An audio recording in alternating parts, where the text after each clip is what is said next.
ರಾಗಿಯ ಮುದ್ದೆ ಮುರಿಸಿ ಉಪ್ಪೆಸರಿನ ಖಾರ ಕಲಸಿ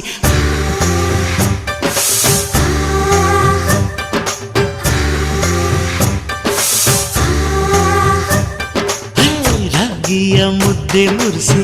ಉಪ್ಪೆಸರಿನ ಖಾರ ಕಲಸಿ ರಾಗಿಯ ಮುದ್ದೆ ಮುರಿಸಿ ಉಪ್ಪೆಸರಿನ ಖಾರ ಕಲಸಿ ಬೆಳ್ಳನೆ ಬೆಳ್ಳದಿಂಗಳಲ್ಲುಂಡೆದ್ದು ಉಳ್ಳಾಡೋದು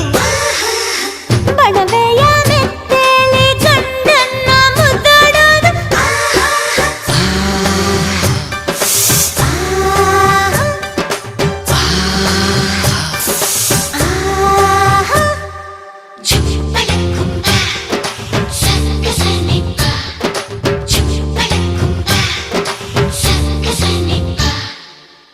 ಪಿಂಡಿಯ ಬೆಲ್ಲ ಕುಟ್ಟಿ ಹೆಂಚಗಲ ಒಬ್ಬ ತಟ್ಟಿ